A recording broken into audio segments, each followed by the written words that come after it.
Alrighty, we're gonna move on to Cameron Lee. And Cameron was mentored this summer by Dr. Yoon. Would you like to introduce Cameron? Yeah, sure. Hi everyone. I I've been working with the Cameron Lee for last 2 months, and he's currently a senior high school student and going to start his college this fall. He's a bit quiet, but is a very efficient worker. So the project that he had been working on requiring the multiple aspects, including the data acquisition and the actual analysis. It has the several different unique aspects, but he quickly understand the task and put the stuffs together, produce the result uh, really well. So he's going to tell us about the astronomical object, which is the active galactic nuclei, and he's looking at the radio and the optical phenomena from the AGN, and which could tell us more about statistical samples, how they behavior. So yeah, it's been very nice to work with Cameron. I will let Cameron present his work. Thank you for the introduction.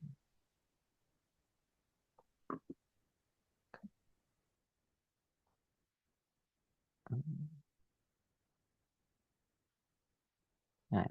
So, um, so this is my summer research project, and we are trying to understand connection and correlation between optical and radio emissions from active galactic nuclei. Um, and so we have um, analyzed a large sample of 190 quasars from the Sloan Digital Sky Survey Stripe 82 field. And observe those over multiple time periods.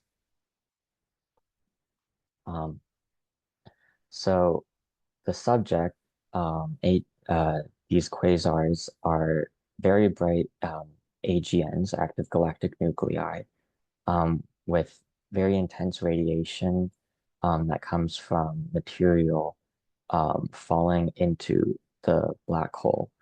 And um, that superheated process releases a lot of energy and brightness.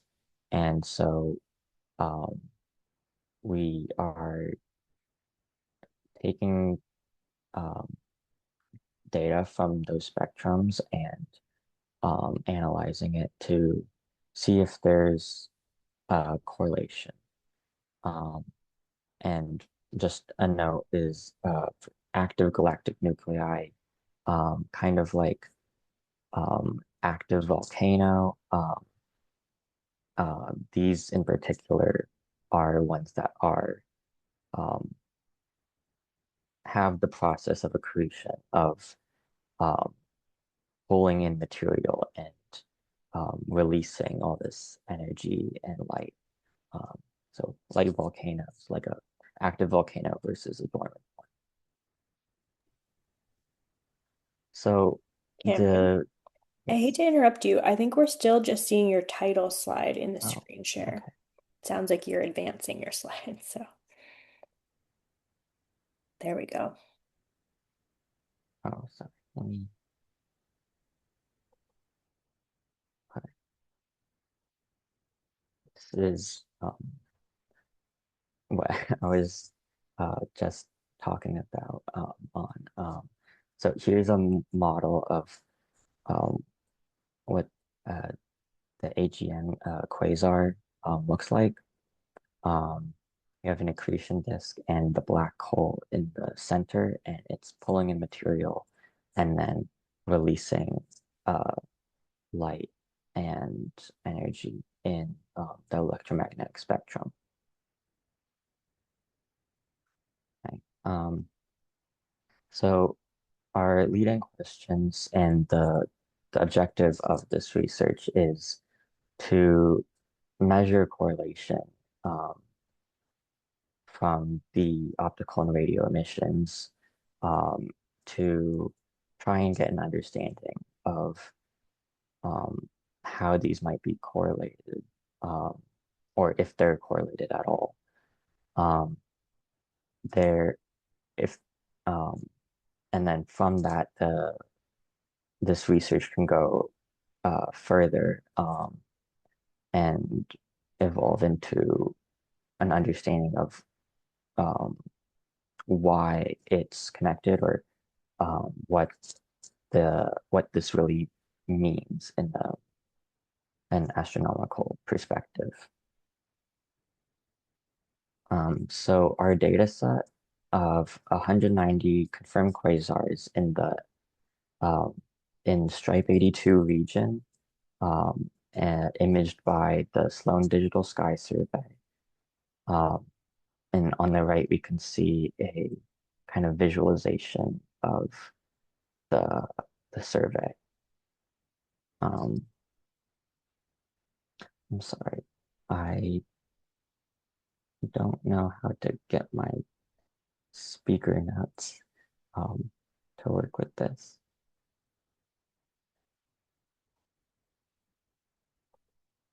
Okay. Would you like me to share the slideshow and you can do speaker notes, or would you like to continue? I think I can continue. Okay. So yeah, we are using the optical and radio wavelengths and emissions to analyze the variability, and these are pretty ideal for the study because they are pretty consistent within the sample, and are really show the best about the accretion and the jets that the quasars are making. So we use two data sources, the first being ZTF, or the Zwicky Transient Facility. And this is very large, like frequently observed data set. And we specifically are extracting R-band measurements, or the red optical filter, and constructing and measuring the light curves from this. And so we can plot flux density over time to see how the brightness is changing. And so we can see what the ZTF telescope looks like, and a light curve that I've plotted, where you can see different magnitudes over time.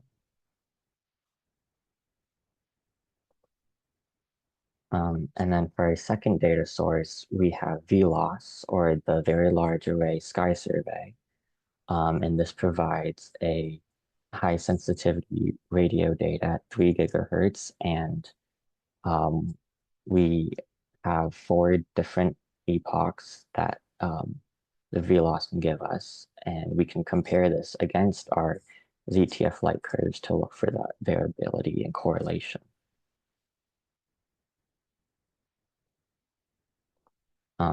So this project involved a very significant amount of manual and scripting work.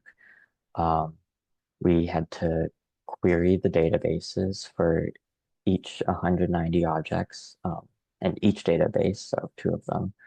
And then manually check these positions and the optical and radio sources, and then use a tool called SAO Imaging, DS9 tool, to draw regions around these quasars and measure flux densities and the flux air, or how the brightness is changing.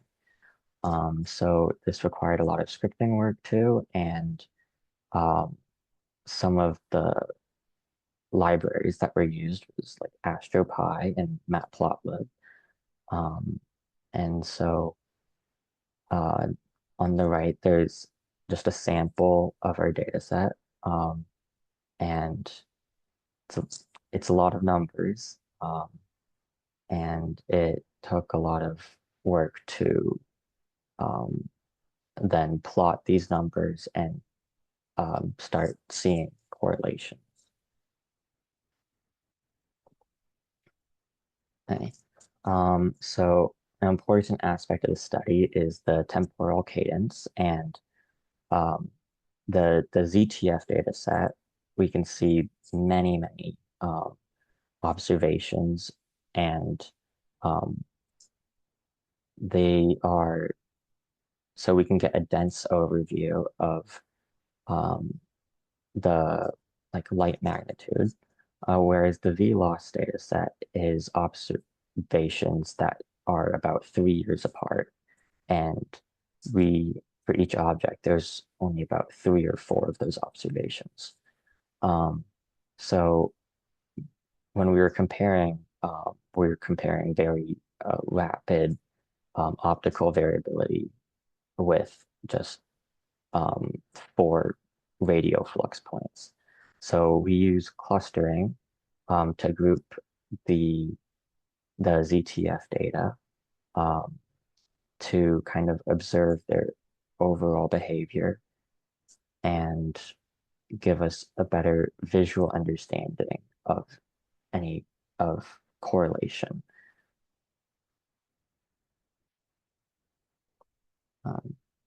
And so to analyze the variability, we um, calculate standard deviation and the flux, and then we bin these into percentiles and also visually just um, kind of observe if there's correlation. And we can see in the graphs that the red lines and the black lines roughly follow the same pattern. And so here's an example of a correlated object. And visually, you can see a rough following of a pattern compared to a non-correlated object where the pattern doesn't match and it's kind of all over the place. And so from this, we can see, we can go from there and then try to analyze what this really means. There's much more rigorous statistical analysis that can still be done, but this is a very base step, and it's the first time that anyone analyzes these quasars and the correlation between their radio and optical emissions. And just from the study, we have observed that roughly half of them or over half of them show positive correlation. And so this analysis can further be used to understand the physics behind the accretion and the inner workings of how the quasars work and how accretion and jets release energy and other electromagnetic spectrum. And so I'd really like to thank my mentor, especially Dr. Yoon, and the N3 program for this opportunity. I really enjoyed it, and I'd also like to thank Ariana and Dr. Kaminsky for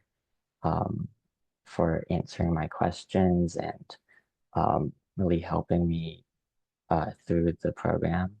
And I'd also like to thank my counselors from my high school for introducing me to the program. And yeah, now I'm ready to take questions.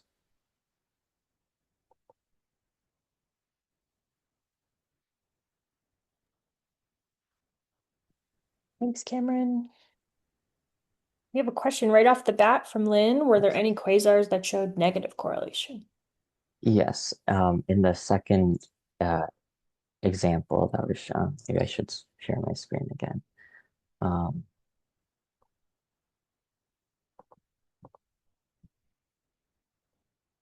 Yes, in this one, this is kind of showing negative correlation.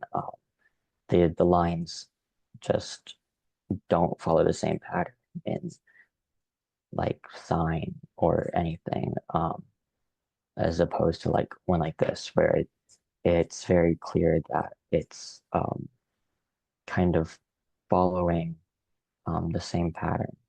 So yeah, and so we have about 50% that's showing good correlation, and the other 50% showing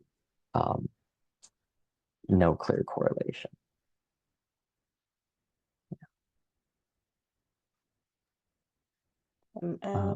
Quite a few other questions. Yes. Be good to add X-ray variability. Yeah. So far we've only looked at mainly the red optical and yeah. Are the size of the flux variations consistently larger for either radio or optical? They're the size of the variations are just pretty different depending on the object. It's not, I wouldn't say it's really consistent in terms of the variability. And yeah, what did you use for your graphs? So we use like AstroPy and Matplotlib for graphing them, and those are pretty popular Python libraries used for plotting and scripting and data analysis. Yeah.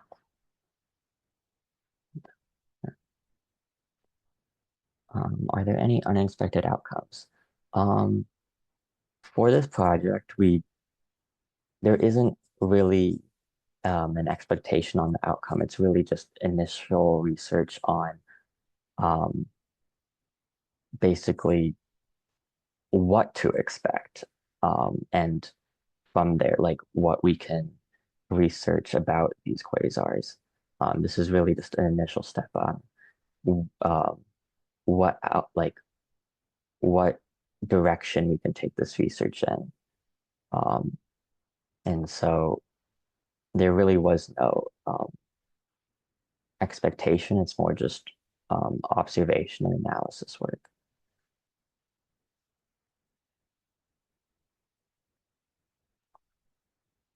Right, and I have one more hand. I think we can take Kaysen's question.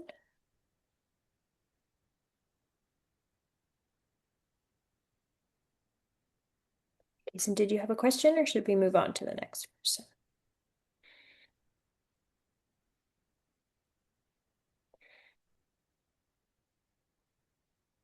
All right. Well, you're welcome to ask your question in the chat if you do have one. I'm going to move on to our next presenter. Thank you, Cameron. Thank you very much for having me.